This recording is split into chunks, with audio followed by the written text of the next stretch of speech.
Boa noite, pessoal. Na aula de hoje, uma aula relativamente breve, nós vamos falar um pouquinho sobre como é feito o dimensionamento do fornecimento de energia a uma edificação.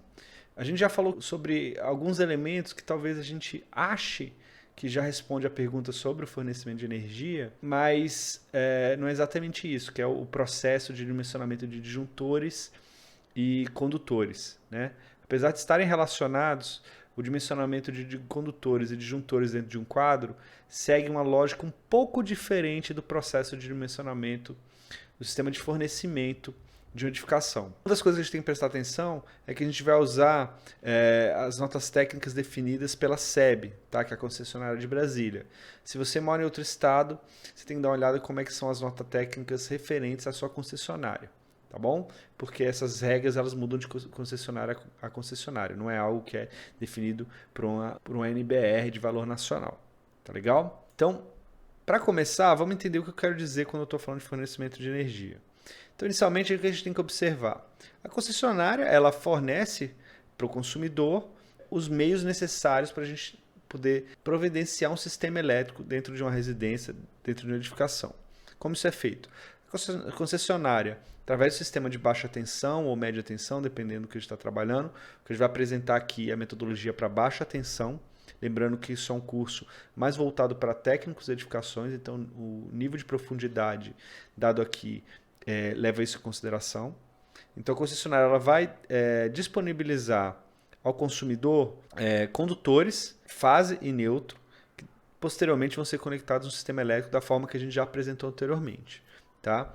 Esse sistema ele passa pelo ramal de entrada, né, de ligação da edificação, ele vai passar por um sistema de medição e controle inicial, onde a gente vai ter ali dentro um sistema de controle e proteção formado por um disjuntor e um sistema de medição formado por um relógio que vai estar instalado aqui nessa posição, mais ou menos dentro dessa caixa. Tá bom? Então, o que está acontecendo aqui? A concessionária vai fornecer os condutores de alimentação, vai passar para o sistema de medição, em seguida isso vai ser levado para o consumidor. Então a gente precisa saber primeiro como essa energia vai ser fornecida. A gente vê sempre pessoas perguntando, olha, lá nas primeiras aulas a gente fez a previsão de carga, a gente calculou algumas coisas, fez a divisão de circuito, mas como é que eu sei se minha casa, por exemplo, é monofásica, bifásica ou trifásica? É exatamente esse dimensionamento do fornecimento que vai nos dizer. É um critério definido pela concessionária, baseado na demanda por energia da casa. Tá bom? Então, o que a gente vai aprender aqui hoje, uma das coisas que a gente vai aprender é definir se o sistema vai ser monofásico, bifásico ou trifásico. A gente vai aprender a dimensionar esse disjuntor aqui, esse sistema de proteção aqui, e os condutores de alimentação. Tá legal? Então, esse fornecimento, esse cálculo do dimensionamento do fornecimento, ele vai primeiro, ele vai observar tudo que está instalado naquela casa. Então, a concessionária vai perguntar, vai pedir para você fazer esse cálculo, observando a demanda de todos os equipamentos instalados na sua casa. Televisão, rádio, TV, ferro, geladeira. A gente começa a fazer uma listagem das cargas. Se você está trabalhando, por exemplo, num empreendimento novo, ou alguma coisa que você não tem muito controle ainda sobre o que vai ser instalado lá, a gente pode usar a tabela de previsão de carga que a gente usou lá no começo do curso, quando a gente fez a previsão de carga. Aquilo ali pode ser uma referência para definir as cargas daquela edificação. Então a gente tem aquela tabela de previsão de carga que fala das tomadas de uso geral, então a gente tem uma noção geral do consumo de tomada, tem uma noção geral do consumo de iluminação. A gente vai ter uma noção das tomadas de uso específico, aí sim, ligadas a equipamentos específicos, planejados para aquela edificação, de acordo com aquele projeto. E com isso, a gente vai usar esses dados para fazer o sistema de dimensionamento. Então, a gente vai ter condutores no sistema de proteção próprios, né, que são capazes de suprir a demanda daquela residência de acordo com os dados que a gente tem. Só que uma coisa importante, então a gente pode se sentir tentado a pegar aquela lista de equipamentos ou então aquela lista de previsão de carga e aplicar o cálculo da corrente, né, corrente de projeto, corrente corrigida, que seja, mas aplicar o cálculo da corrente direto sobre essa carga. Isso é um erro. Por quê? Dificilmente você vai ter uma residência em que tudo que está instalado nela vai estar ligado ao mesmo tempo. Ou até mesmo pode acontecer isso eventualmente, mas vai acontecer uma vez e nunca, né, por períodos de tempo muito curto. Então seria um erro e um desperdício muito grande a gente dimensionar o sistema de proteção, o sistema de distribuição da edificação, sempre pensando no pico de consumo, né? Naquela condição em que eu liguei toda a minha carga prevista naquela edificação. Isso não acontece. Então, o dimensionamento do fornecimento, ele leva em consideração a demanda típica daquela edificação. Isso são dados, a metodologia de cálculo disso é dado pela concessionária, eu vou apresentar aqui.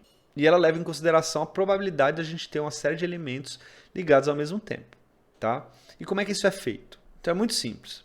O cálculo que eu vou mostrar aqui, ele segue a nota técnica da SEB, nota técnica 6.01 da segunda edição, tá? O cálculo da demanda segue a seguinte lógica. Eu vou simplesmente somar 4 cálculos ou 4 tipos de demanda para definir a minha demanda total, né? Então eu vou somar A, B, C e D, sendo que quem é o A?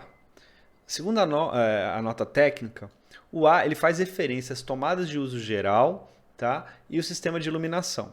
E como é que a gente calcula esse A? Esse A é feito pela multiplicação da carga instalada vezes um fator de demanda. Quem que é a carga instalada? Como é que eu calculo isso? Olha, a gente já fez isso anteriormente. Lembra quando a gente fez a previsão de carga? Lá na previsão de carga a gente fez um cálculo prevendo as potências de tomada utilizadas em cada ambiente, assim como potência de iluminação esperada dentro daquele ambiente e, eventualmente, tomadas de uso específico. As tomadas de uso geral são os equipamentos que a gente vai ligar nas tomadas mais simples, tá? Então a gente vai usar esses dados aqui, tá? Assim como os dados da potência de iluminação. Se você está trabalhando numa residência que já existe, que você tem uma noção precisa de como o usuário vai utilizar, o que ele vai instalar lá, você também pode usar as instalações presentes na edificação. Ou seja, o que eu quero dizer com isso? Você pode ir lá e analisar equipamento por equipamento ligado naquela residência e somar a carga de tudo aquilo. Lembrando que a gente está falando das tomadas de uso geral. Eu não estou falando aqui de aparelho de ar-condicionado, eu não estou falando aqui de aparelhos voltados para aquecimento. Esses dois a gente tem que separar. Mas beleza, a gente vai pegar esses dados. Então, no nosso caso aqui, a gente pegaria, por exemplo, a nossa potência de iluminação, pegaria as tomadas de uso geral. Nesse caso aqui, a gente não vai mexer com TUI. A gente vai fazer o cálculo mais à frente, mas digamos aqui, não é o caso do que a gente tem aqui, mas digamos que a gente está trabalhando numa residência em que a minha potência para esse sistema, né, minha potência A, vai ser igual, sei lá, digamos que seja 10.000 watts ou 10 quilowatts. Eu vou olhar a tabela 5 e ela vai me fazer uma orientação sobre o fator de demanda que eu vou utilizar sobre essa potência. Ou seja, eu tenho 10.000 watts instalados, mas não significa que eu vou ligar tudo isso de uma vez. Segundo a norma, se eu estou trabalhando com potências entre 10, incluindo 10 e 9 kW, eu vou aplicar um fator de correção de demanda de 0,27. Então, minha letra A, nesse caso aqui, vai ser igual ao 10, vou colocar aqui em quilowatts, tá? Vezes 0,27. Isso vai ser igual a 2,7 kW. Isso significa que, apesar de eu ter 10.000 watts instalados na residência, em equipamento, a expectativa é que eu use ao mesmo tempo, né, esteja utilizando ao mesmo tempo só 2,7 kW. Tá bom? E eu vou guardar esse número. Então, eu faço isso para tomadas de uso geral, iluminação, somo todo mundo, aplico o fator demanda. Se eu tivesse obtido, por exemplo, uma carga instalada de 5,5 kW, aí eu ia usar essa linha aqui. Se fosse, por exemplo, 2,5, eu viria para essa linha aqui, e assim por diante. Feito isso, aí eu vou para a próxima letra. Aí o passo seguinte é fazer a mesma análise, só que agora a gente vai olhar para equipamentos de aquecimento e equipamentos de ar-condicionado. Tá bom? Lembrando que é por função. Então, quando estiver falando aparelho de aquecimento, a gente pode olhar, por exemplo, chuveiros, agrupar os chuveiros, fazer um cálculo que eu vou mostrar aqui, mas quando a gente for trabalhar, por exemplo, com forno elétrico, aí já é uma outra situação. A gente não agrupa junto com o chuveiro, que também é aquecimento. Então, o que essa tabela, que é a tabela 3, me indica? Que essa letra B, de novo, eu vou olhar a carga instalada, mas agora por grupo. Se eu estiver trabalhando, digamos que eu tenho uma casa que tem 2 chuveiros, tá? E cada chuveiro tem uma potência de 5 kW. Somando os dois, eu teria uma potência de 10 kW, correto? O que eu faria? Eu vou considerar 10 kW para fazer meu dimensionamento? Não. Eu vou olhar aqui na minha tabela e ele está falando o seguinte, ó, eu tenho 2 aparelhos, 2 chuveiros, 2 aparelhos com a mesma função. Meu fator de demanda, nesse caso aqui, a soma ali tem mais de 3,5 kW, né? Deu 0,65. Tá? Então, eu vou pegar aqueles 10 kW e vou aplicar o fator de demanda de 0,65. Então, eu vou considerar uma demanda de aquecimento de chuveiro de 6,5 kW, que é 10 kW vezes 0,65. A gente vai fazer um exemplo mais à frente. E depois, por exemplo, eu posso fazer algo similar com ar-condicionado. Então, eu tenho 2 chuveiros e agora na minha casa eu tenho 2 ar-condicionados, cada um com 1,5 kW. Tá? Aí, nesse caso, eu vou olhar para essas colunas aqui e agora eu estou trabalhando com um total de 3 kW. Então, eu vou observar 2 aparelhos nessa coluna aqui, que é menos que 3,5. Né? Então, agora o meu fator de demanda é 0,92. Então, de novo, se eu falei que eu tenho dois ar-condicionados de 1,5 cada, eu vou pegar o total, que é 3, multiplicar por 0,92. O que eu vou ter no final? Eu vou ter que meu B vai ser igual, nesse caso, né? A minha demanda que eu calculei para os chuveiros, mais as demandas que eu calculei para o ar-condicionado. Se eu tivesse um forno elétrico, por exemplo, aí eu somaria com a demanda do forno. Digamos que seja um forno de 2 kW. Como é só um forno, meu fator de demanda agora é 1. Tá? Então, a própria capacidade do forno seria a minha demanda do forno. Somei tudo isso, cheguei ao valor B. Então, eu vou começar a somar A com B, e assim eu faço para outras cargas. A gente vai ter um cálculo similar para motores monofásicos, motores trifásicos, mas eu vou deixar de fora. Tá? Por enquanto, eu vou trabalhar apenas com motores, apenas com iluminação e tomadas e cargas de tomada em geral. Tá bom? E mostrar a lógica de cálculo. Então, o passo seguinte tendo agora o valor de D, né, que é a somatória de A, B, C e D, a gente vai para uma segunda tabela, o segundo conjunto de tabelas, que são as tabelas 10 e 11 dessa nota técnica. Tá? Então, cada nota técnica vai ter uma configuração diferente, mas em geral a lógica é a mesma. O que essa tabela está me falando? Eu vou olhar o meu cálculo da carga instalada, tá? E vou observar os intervalos que eu tenho aqui. Tá? E eu vou observar os intervalos. Então, por exemplo, se eu fiz meu cálculo e observei que eu tenho uma carga instalada ali, né, já aplicado os fatores de demanda, etc., de, por exemplo, 13 kW. O que a norma está me dizendo? Bem, se eu tenho 13 kW, eu estou nesse grupo aqui. Então, a norma vai me apresentar um sistema bifásico, ou seja, de 2 fases a 3 fios. Ou seja, ela vai me entregar 2 fases e um neutro.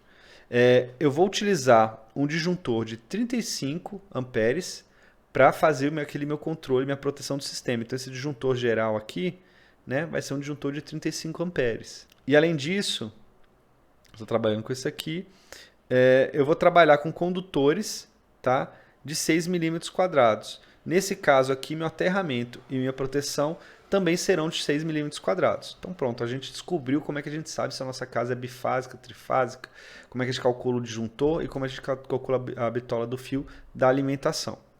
Isso acontece para diversas situações. Então, por exemplo, nesse caso aqui, a partir de 22 kW, tá, a gente já está trabalhando com sistemas trifásicos. Então, a partir de 22 kW, no caso da SEB, ela já vai te entregar, vai falar que você precisa fazer a instalação com sistema trifásico. Tá bom? É bom levar isso em consideração, gente, essa ideia do fator de demanda, esse tipo de cálculo, porque se você for utilizar a carga instalada sem fatores de demanda e usando a metodologia tradicional que a gente usou lá para os disjuntores dentro da casa, a gente vai acabar com condutores muito grossos e disjuntores enormes. Tá? Não é assim que é feito. Vamos fazer um exemplo rapidinho, só para fixar? Então vamos lá. O que eu tenho aqui? Eu tenho uma tabela de previsão de carga, que a gente utilizou em alguns exemplos no passado, e eu quero que vocês calculem qual vai ser a alimentação do meu sistema. Simples assim. Dá um tempinho, faz o cálculo e a gente resolve junto aqui.